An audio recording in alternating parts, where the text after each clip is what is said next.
You are thinking of being a running mate to Atiku. Is that the case right now? That's your intention? Again, Cheryl, this is not in play. Nobody have ever discussed that. You know what I'm asking? People assume so many things. Nobody have ever discussed with me whether I'm going to be A or B or C. Cheryl, I'm going to contest for the President of the Federal Republic of Nigeria. And I believe I'm qualified for it. You know the reason why I'm asking this? The coalition has been touted as Atiku-led coalition. And there are those who think that organization of coming together, that marriage is for an Atiku platform to run. People just assume anything in this country. And I don't believe in assumption. I don't live with it. I'm part of a coalition which will be able to produce a competent president with the capacity, compassion to save this country. That interview of Peter Obi with Channels Television's Shehu Kumbale was clearest message by Peter Obi to Alhaji Atiku Abubakar and African Democratic Congress leaders that he is determined to be in the ballot in 2027 in line with the wishes and aspirations of millions of Nigerians who wants him to run, who voted for him last time. Don't forget that Peter Obi got over 10 million votes, more than whatever Atiku got and whatever Tinubu got in the last election. That was allegedly slashed down to 6.1 million votes. So Peter Obi is not coming for negotiation from point of weakness. He may not have the millions of dollars that his opponent have to be able to buy over delegates, but he is coming with integrity and the support of the Nigerian people who invested their hope on him in 2023 and are ready to invest their hope again on him in 2027. Now the plot is that the ADC, under the control of Alhaji Atiku Abubakar, they are determined to ensure that Peter Obi succumb to their whims and caprices. That is, that Peter Obi can only be a vice presidential running mate to Alhaji Atiku Abubakar, and that is not going to get the ticket.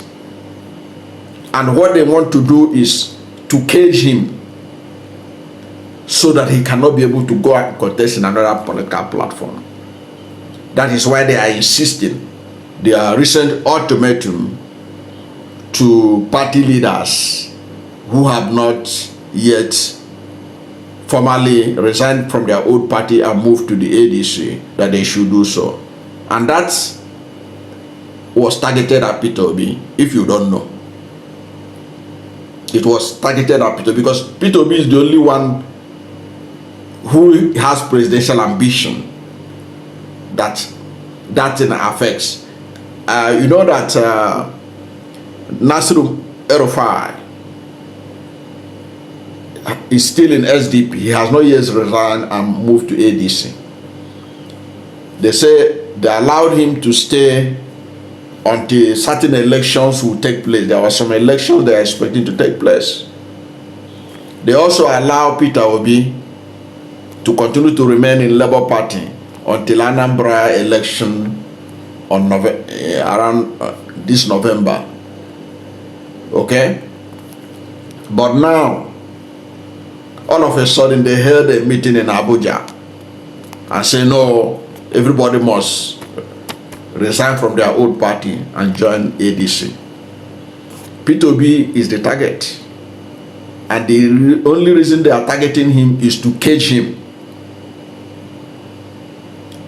Because you know what, like Dr. Dati Babamed used to say that Alhaji Atiku Abubakar, he does merciless primaries. What they want to do is to cage Peter Obi at ADC and then do their normal primaries, the way they do their all these their shenanigans they do in a PDP and APC, where dollar rain will determine who emerge, and at the end of the day they will now say that Peter Obi contested in the primaries and he didn't win. That's the end of the story. But Peter Obi is insisting, and that's why I love the response from the Obidient Movement regarding this, that Peter Obi is not desperate to be president, but things must be done rightly. Things must be done rightly. Peter Obi is a leader of millions of Nigerians. You cannot come and cage him without him knowing what he's up against. The hopes of Nigerians are upon him. That is small shoulder. That's the weight of the hopes of Nigerians. It's weighing down on him.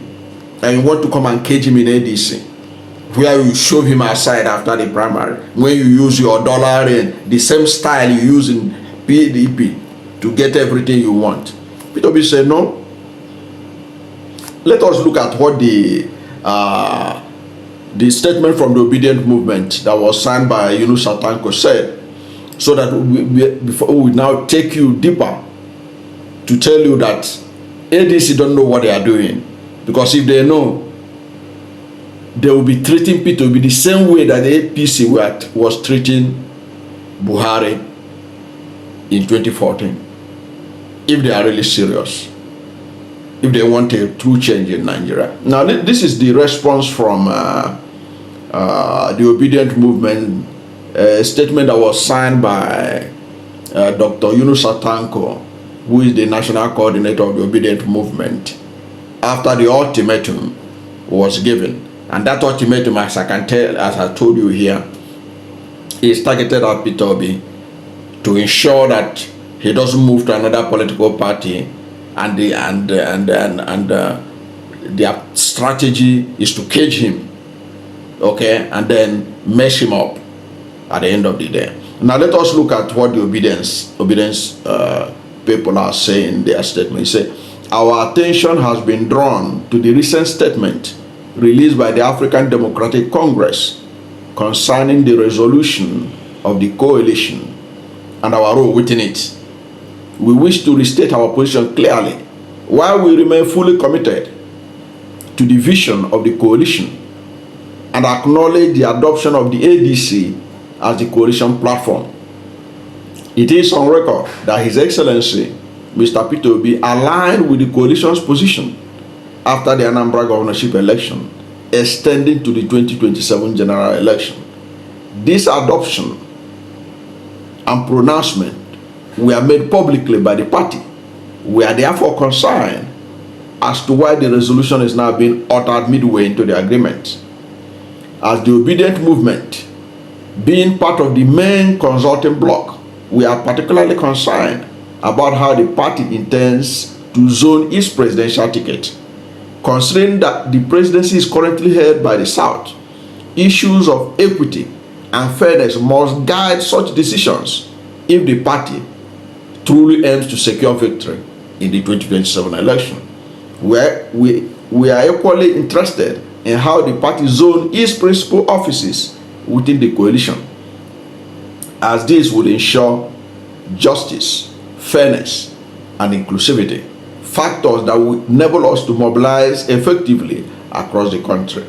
These were the reasons he joined the coalition in the first place, as they align with the core values of the Obidient Movement, which is committed to good governance. End of quote. Excellent. Excellent response. The ADC want to eat their cake and have it. Why did I say this? The PDP has zoned their presidency to the South. At least. The ruling APC has zoned their presidency to the South. And the ADC is still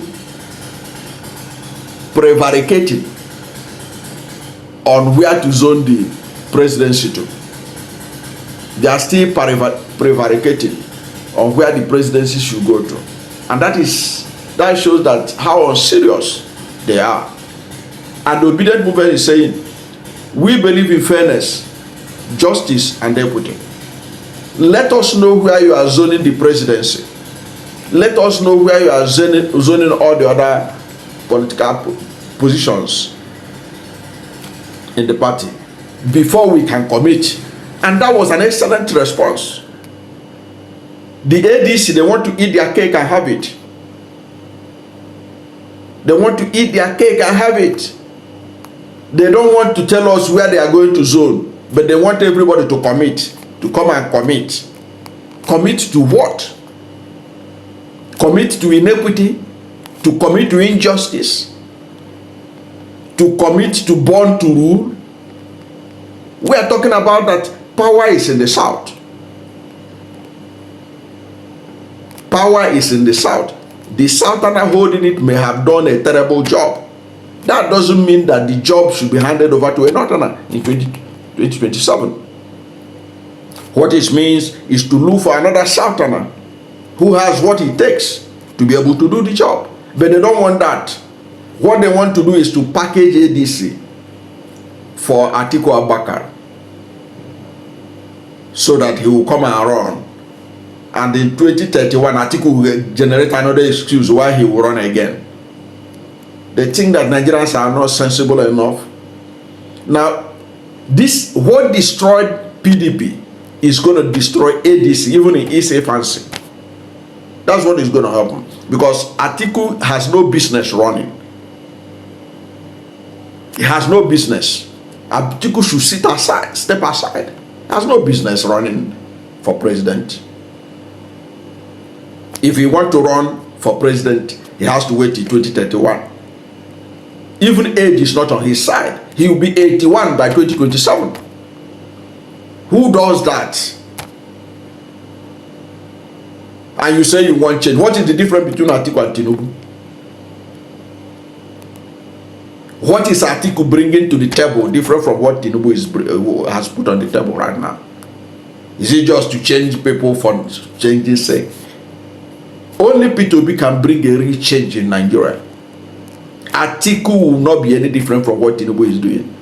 Absolutely not. It just a change. We have different people fronting different federal government establishments, bearing different names. Atiku has nothing different to offer that will move this country from consumption to production, to do anything radically different from what Buhari has done, what Tinubu is doing right now. That's not change. So the ADC, they don't know what they are doing. Because if they know what they are doing, all of them should go and talk to Atiku Abubakar to step aside. But if Atiku is not stepping aside, then Peter Obi has to run. And Peter Obi will run, Atiku will run, Tinubu will run. And whoever wants to run will run. After all of them ran in 2023. And Peter Obi got more votes than them. Yes, Peter Obi was able to present proof that he got 10 million votes. The Supreme Court may not have agreed with him, but most Nigerians agree with him. And one of the things that give most Nigerians confidence that Peter Obi got more than 10 million votes in that election was that if Peter Obi was losing, there wouldn't have been any reason to stop the electronic transmission of that result. It was alleged that it was Peter Obi's running away with victory that made INEC to claim that there was glitches. A glitch that never happened. A glitch that Lai Mohammed said that it was deliberate. INEC deliberately switched off the transmission of results. And it has been alleged that Peter Obi was cruising to victory. So if Peter Obi could win in 2023 and they were allegedly stolen from him, what stops him from not winning in 2027? Even if Atiku is running, even if Tinubu is running, even if Kwankwaso is running, what will stop him? Has anything changed? Is it not the same APC? that was in power in 2023. Has Tinubu done anything better to show that APC has done well? Is the economy better today than it was before Tinubu came on board? Is the economy better today than when PDP was in power compared to under Buhari and what we have now? ADC ought to be looking for a man with momentum and not the man with cash. They ought to be looking for a man with the brain, the man with the strength, the energy to run the country, and not to go and look for somebody that will be sitting around in the presidential villa, just like Tinubu, not knowing what is going on. And lieutenants will be telling him all kinds of stories, and he'll be working on that. Tragedy after tragedy. You won't see the president of Nigeria on ground. Look at how Trump is moving everywhere. It's not, you understand what I'm saying? Just look at Trump. Any crisis in America, Trump will be there. You visit that place. And then we'll be electing presidents that will just be luxuriating in the presidential villa, not doing the job that they were assigned. It's part of the tragedy of leadership selection in Nigeria, that in civil service, at the age of 65, you are too old to continue to work. But somebody who is 70, 80, 90 is qualified, he has the energy to be the president of 250 million people. And look at how they messed up the presidency in terms of delivery. So if ADC, if they want to cage Peter Obi, they are not going to succeed, and people will not allow that. Peter Obi will make a political mistake if he succumb to that pressure. And I'm excited that the Obidient Movement responded in the manner they responded, because Peter Obi was their target. They want to cage him, but they don't want to give him the ticket. They want to cage him so that this is a vowel at the beginning of this video, that I will be in the ballot in 2027 will no longer be possible. Who does that? Let Atiku run. Let Peter Obi run. Let Tinubu run. At the end of the day, let us see what happens. If Peter Obi could be able to get 10 million votes when Atiku ran in 2023, when Tinubu ran in 2023, and every Kwankwaso ran, okay?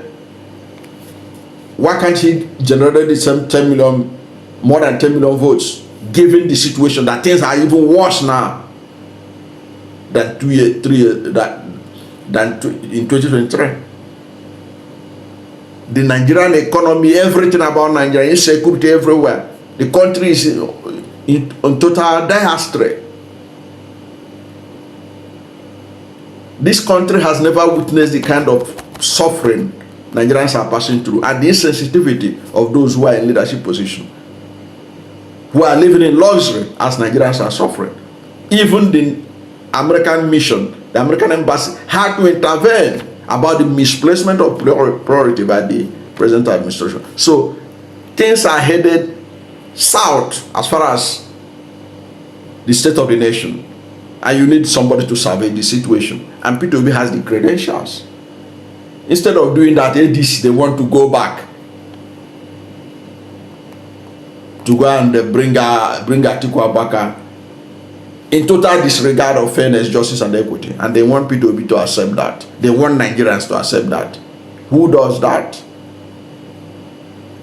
Okay, so the worst case scenario will be that, like Aero5 is projecting, that maybe at the first ballot there will not be a presidential candidate that won the election. That's the worst case scenario. But I give it to Peter Obi that if he can generate 10 million votes the last election, he can generate more now, because of the discontent and the suffering in the land, and the country is looking for a savior, and you can't look further than Peter Obi. But in a worst case scenario, Peter Obi in the ballot, Atiku in the ballot, Tinubu in the ballot, there may not be a winner at the first ballot. And I agree with Erufai in that kind of scenario, that Tinubu will not be in the runoff election, because he will come a distant third. I don't know what ADC is doing, but they better learn from APC what APC did, and took cognizance of the vote that Peter Obi has and gave him the ticket, just as they did, APC did to Buhari in 2014. If they don't do that, they will have themselves to blame. That's my take. I don't know what you think about this plot to cage Peter Obi so that he will not be in the race. Apparently, so that he will not disrupt their plot. But the truth of the matter is that Peter Obi has to be in the race, because from what Nigerians who put their hopes on him, their numbers are increasing every day, and he cannot afford to disappoint them by not being in the ballot. I don't know what to think about this development, but whatever is your position, let's hear from you at the comment section. Thank you for watching this video, and if you are new to my channel, you have not yet subscribed to my channel, please subscribe to my channel, hit the subscription button, hit the notification bell. When you subscribe to my channel and hit the notification bell, anytime I have a new video, you will be among the first to know. God bless you, and please don't forget to like this video, because when you like it, Google will rank it high and recommend it for more people. Thank you, and God bless you and yours.